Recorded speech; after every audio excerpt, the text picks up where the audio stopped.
Tra i due litiganti un Tony Renis vince. È quello che è accaduto a Sanremo, dove il giovane vincitore di Canzonissima ha bissato l'esploit aggiudicandosi la massima rassegna canora nazionale. Sconfitti contro ogni previsione il reuccio Claudio Villa, al quale il coro di Wow Wow Wow non ha giovato eccessivamente, e Milva, già Pantera in congedo. Qui con Tony Renis, nell'interpretazione di Uno per tutte, siamo alla serata conclusiva. Accompagnato dall'orchestra del maestro Gigi Cicallero, canta Ennio San Giusto. Veniva giù da Corso Tricolore e a casa già sognava di tornare. Si ritrovò su un senso rotatorio nel mezzo di un rondò. Provò a passare.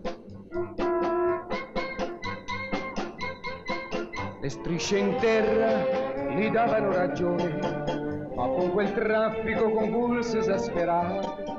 E con questo motivo di San Giusto, dimostratosi ottimo conoscitore dei problemi del traffico come delle difficoltà pedonali, concludiamo il nostro servizio. Il resto, per fortuna, dovrete sentirlo dalla radio. Grazie per aver guardato questo video. Continua a seguirci sul nostro canale.